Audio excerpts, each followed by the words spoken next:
Hello, welcome to Virgo Philippines. So, ito yung reading natin for Virgo. Take only what resonates, guys, kasi hindi to magre-resonate sa lahat, ha. So, kunin mo lang yung mga messages na magre-resonate para sa'yo.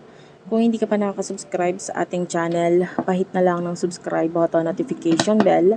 Ma-appreciate ko po lahat ng likes, comments, and shares. If you want, pwede ka namang magpa-personal reading kay Jing Tarot Reader. Ayan, siya yung pwedeng magbigay ng personal reading sa'yo. So again, this is for Virgos. Ayan, Sun, Moon, Rising, Venus, Jupiter, sign Virgos. Please do comment down below, guys.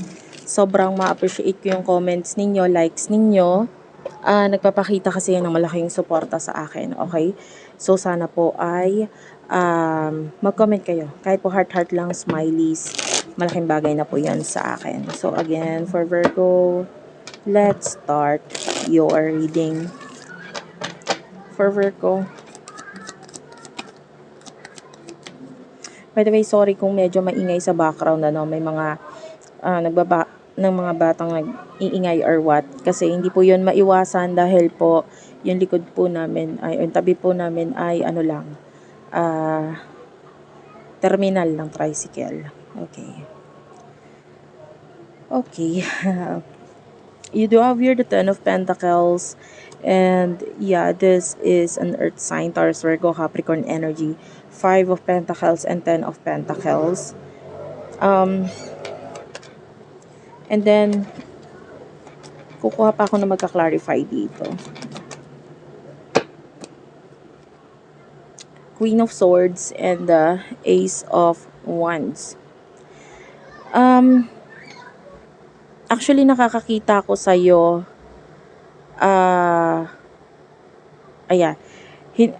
So, nakikita natin dito with the Ten of Pentacles, there's a lot of money sa'yo. Kaya lang, with the Five of Pentacles, pwedeng mabilis. No? Yung ngayon, ang dami mong pera, tapos mamaya, ang bilis na wala.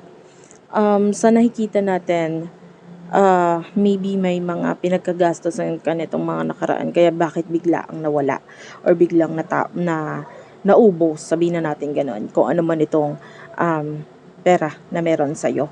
Yung iba pwedeng may kinalaman sa home, ayan, kahit ano, anyway, kahit ano naman pinagastosan mo dito, pwedeng may kinalaman sa career or whatever, but for what I can see here, mabilisan ang pagkaubos. Yung iba, pwedeng may kinalaman sa, kasi nagkaroon ng enrollment, 'di ba? Nagsunod-sunod. Tapos, yung iba, lalo na month mo ngayon, so talagang, yung iba pwedeng okasyon. So, ito yung mga naging dahilan na nakukuha natin na pwedeng possible na kung bakit naubos ang finances mo dito. With the Queen of Swords and the Ace of Wands, actually matalino ka eh.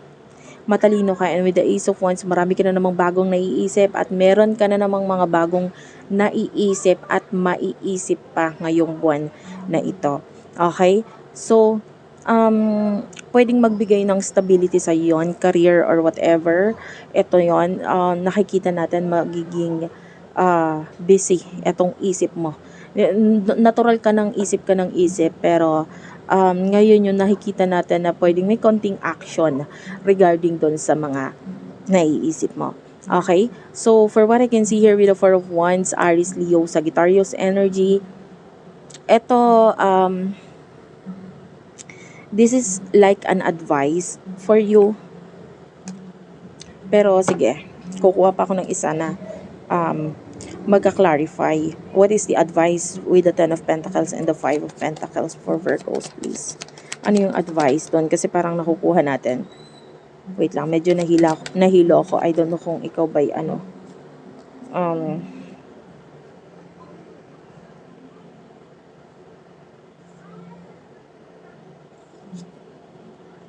Oh. Wait lang guys, nalaglag. Bigyan mo ako ng time pulutin. Okay, the Five of Cups is also here. Four of Wands is at the bottom of the deck. Dalawa yung advice sa'yo eh. Dalawa. Ano yung advice na yun?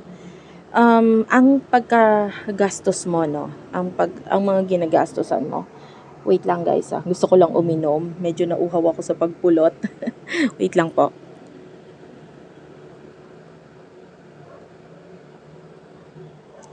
Ayan, thank you very much.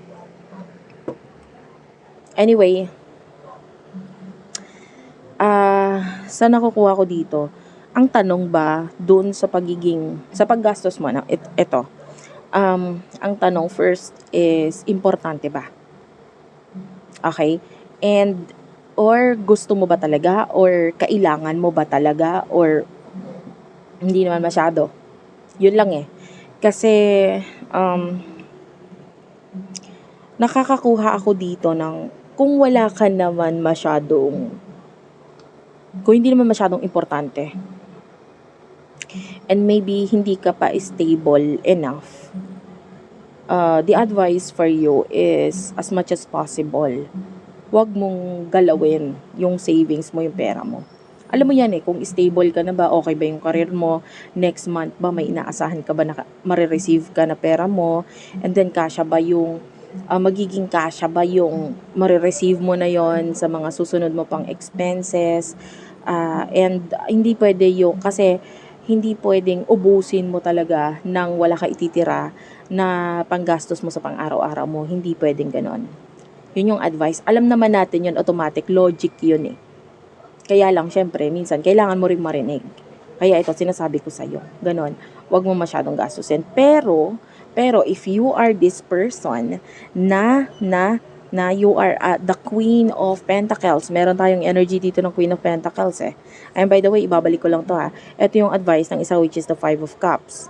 Kasi yung iba mababaliwala, malulungkot ka lang. Yung iba matatapon lang na parang bula talaga kung ano man yung mga pera mo dito, and maybe yung iba sa inom, sa luho, sa I don't know, I just can see you being drunk here. So yung iba pwedeng may kinalaman sa pag-inom. Pero yung iba sabihin, hindi man ako nagiinom eh. Alam mo na yon kung ano yung pinagkakagastusan mo na hindi masyadong importante. Tanggalin mo yon. But, ayan, if you are this person with the Emperor and the Queen of Pentacles energy, Taurus, Virgo, Capricorn, Aries energy, may karapatan kang gumastos. Okay? Because maybe you are the leader, you are already stable, maybe marami ang rumerespeto sa'yo, marami ang nakatingin sa'yo, nakatingala sa'yo, and then they see you, they are so proud of you, and alam mo yan sa sarili mo eh, kung ka-proud ka ba talaga. And may mga taong napaproud sa'yo dito. And maybe you are already a stable person. Ayun nga, may karapatan kang gumastos. Kasi saglit man mawala itong finances mo, na nakukuha natin, na mapapalitan naman siya or meron naman siya sa next month. And ang kagandahan nito, maybe dito sa paggastos mo na ito sa pansamantala na ito, nakikita natin na meron kang makukuhang mga ideas, kaalaman na pwedeng magdagdag pa or makatulong pa sa stability mo. Okay? So, ayan na. Lalo na with the Four of Wands. Kaya lang, of course, after this bigla ang gastos or malakihang gastos, ang advice sa'yo is mag-ipon na. Bakit? Kasi yung mga plano mo dito with the Two of Wands is pwedeng makatulong para maabot mo yung pangarap mo. So, malaki yung magiging impluensya ngayong month na ito para sa'yo, magiging malaki kasi mayroon kang mga malalaman, matututunan na magbibigay ng tulong sa'yo para maabot mo yung pinaka pangarap mo. Ayan. At tapos, maganda pa dyan, with the Queen of Swords and the Ace of Wands, gagawan mo paunti-unti ng actions ito. Ayan. Magaling ka talaga, mautak ka talaga eh. Ginagamit mo talaga yan. And of course, yan. Sana nakuha mo yung advice doon. Alam mo kung saan ka doon. If you are the stable person or you are the one na medyo nag-aaksaya. Okay, kung ikaw ay medyo nag-aaksaya, laylo, tanggalin. Okay, hindi makakabuti yan. Bakit? Una sa lahat, hindi lahat ng makakatulong sa'yo ay tutulong sa'yo. Bakit ganon? Yung iba sa inyo, ang nakukuha kong energy, mataas ang ego mo. Meron mga taong willing tumulong sa'yo, pero ikaw yung hindi lalapit. Hindi, kaya ko pa tiisin. Hindi ako lalapit, kaya ko pa. Yung mga ganun ba? Yung iba, nakukuha natin yung energy mo na, I don't know, I can see na, yung iba talaga wala eh. No?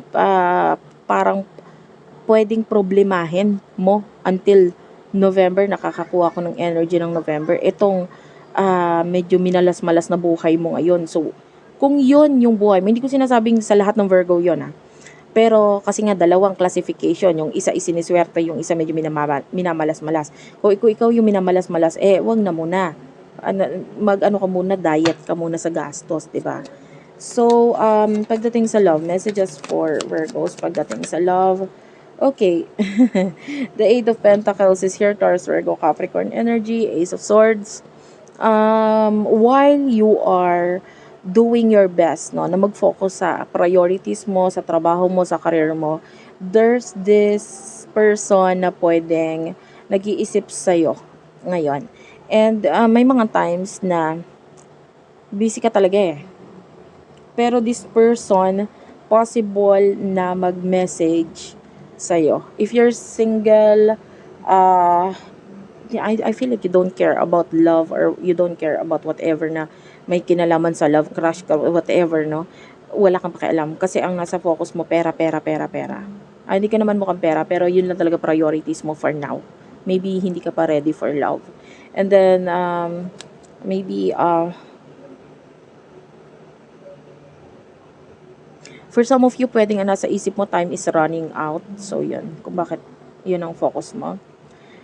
For some of you, if you're a businessman, businesswoman, I can see you taking a risk, big leap of faith dito with the Fool. So, magte-take ka ng risk. With the Two of Wands, ayan, this is like your plano para tapos na kasi yung mga paghihirap, yung problema mo dito with the Death card, and I can see with the Seven of Pentacles, there's growth for you. May growth. Kung ano man yung sisimulan mo, ituloy mo. High chance na may growth para sa'yo.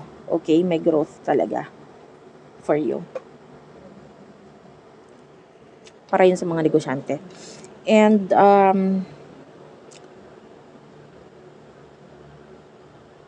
I can see two people actually. Maybe someone who is younger than you, na I don't know kung in a relationship ka ba or single, whatever your status is, or ano yung ano mo, nakakakita tayo ng dalawang tao na talagang masama ang tingin sa'yo. They really do like you. Gustong-gusto ka nitong dalawang taong to. And tell me about this. Yeah, you do have here the Star, Aquarius energy. Parang ikaw kasi yung pangarap nila, yung ganyang tao. Hindi naman ikaw necessarily, pero yung katulad mo, iyan yung pangarap nitong mga taong to. And they really do like you a lot.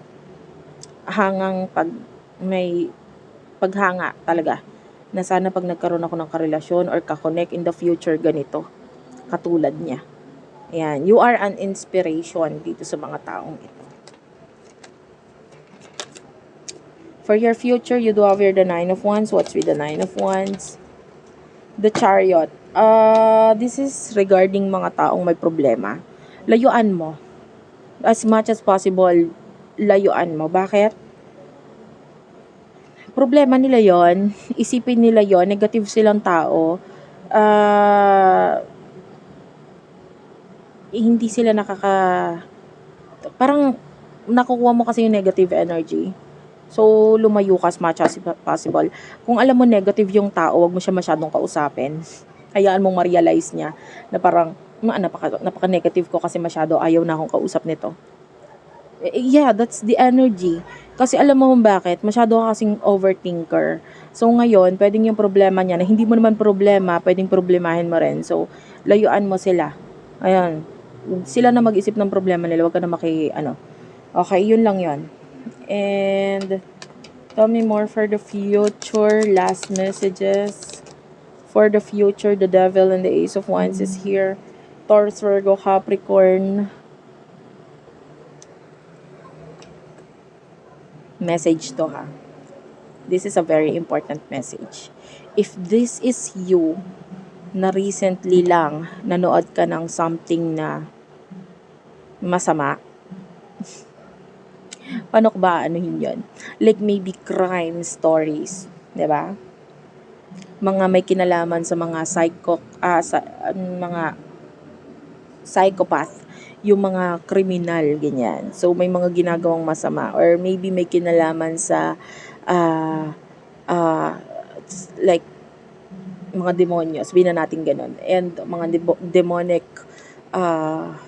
people, or yung mga sumasamba kay Satan or what. Kung ikaw yon, hindi ko sinasabing ikaw yung mismong gumaganon ha. or ikaw yung mismong kriminal. Kung ikaw yung kriminal, hindi ganon. Kung ikaw ay nanood or nakibalita, nagbasa, nag-research, nito lang. The message for you is you do have this Ace of Pentacles in the near future. Okay? Ayan. Plano yan with the Two of Wands na kailangan mo talagang gawain. Kailangan mo talagang isa katuparan at gawa ng aksyon. Maraming, hindi man marami, pero may mga pailan-ilan na ayaw or tatanggi or hindi sila pabor. Never mind them. Huwag mo silang pakinggan. Makinig ka sa sarili mo kasi mas magaling ka pang mag-advise sa kanila. Hello. Ano bang alam ninyo? Ano bang alam nyo? For what I can see here, you are the one na kayang baguhin ang buhay mo. So, gawin mo yung kung ano man itong dapat mong simulan dito. Thank you for watching. I love you all and bye-bye.